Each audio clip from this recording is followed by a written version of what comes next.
बहुत समय पहले आर्यावर्त के एक छोटे से राज्य के किनारे बसे गांव चंद्रपुर में एक साधारण परिवार रहता था। ये गांव घने जंगलों, नीले तालाबों और लाल मिट्टी के खेतों से घिरा हुआ था।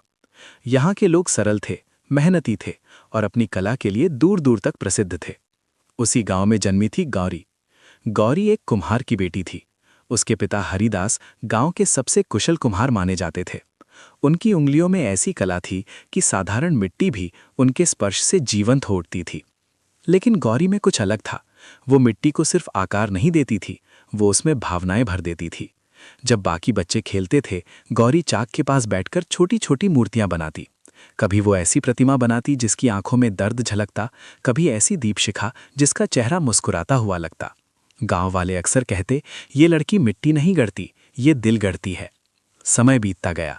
एक वर्ष भयंकर सूखा पड़ा, तालाब सूख गए, खेत बंजर हो गए और बीमारी फैलने लगी। उसी कठिन समय में गौरी ने अपने माता पिता को खो दिया। उसका घर सूना हो गया, चाक घूमना बंद हो गया, मिट्टी सूखकर बिखरने लगी। कई दिनों तक गौरी ने काम नहीं किया। उसे लगता था कि अब उसकी उंगलियों में वो जादू नहीं रहा। घर के कोने में रखा चाक जैसे उसे पुकारता था, पर उसका मन जवाब देने को तैयार नहीं था। एक रात उसने सपना देखा।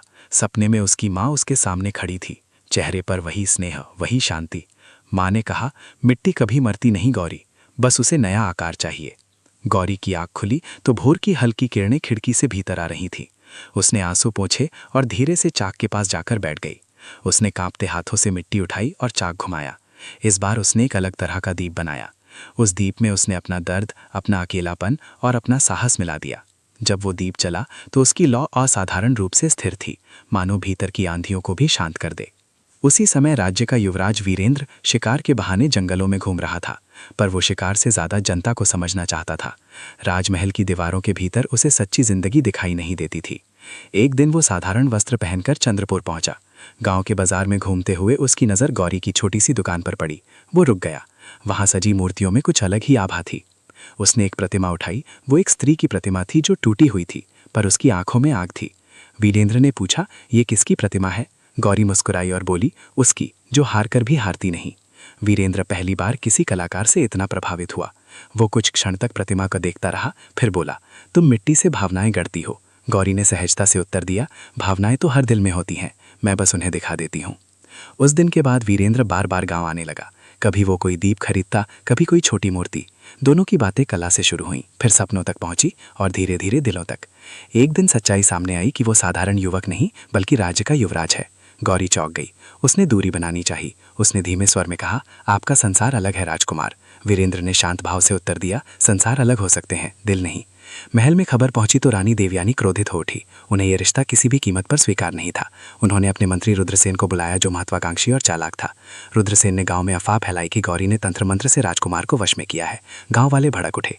एक रात भीड़ गौरी के घर पहुंची और उसे अपमानित करने लगी। तभी वीरेंद्र घोड़े पर सवार वहां पहुंचा और ऊंची आवाज में बोला, जो गौरी को छुएगा वो राजद्रोही कहलाएगा। उसकी आवाज में इतना अधिकार था कि भीड़ पीछे हट गई। रानी ने शर्त रखी, अगर वो ऐसी प्रतिमा बना सके जो राज्य की आत्मा को दर्शाए, तभी मैं उसे स्वीकार करूंगी। गौरी को 7 दिन का समय दिया गया। गौरी ने दिन रात मेहनत की। हर मूर्ति टूट जाती, हर प्रयास विफल हो जाता। उसे समझ नहीं आ रहा था कि वो क्या बनाए जिससे राज्य की आत्मा झलक सके। उधर रुद्रसेन रात में चोरी से आकर उसकी बनाई प्रतिमाएं नष्ट कर देता।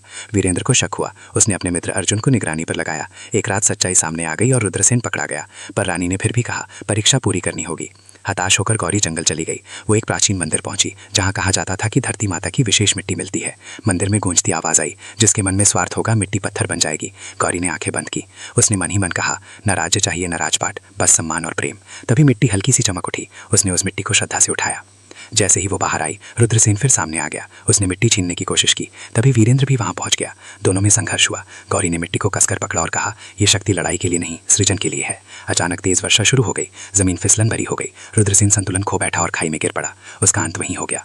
7वें दिन गौरी ने प्रतिमा पूरी की। वो प्रतिमा थी एक किसान, एक सैनिक, एक कलाकार और एक राजा, सब एक ही चाक घुमा रहे थे।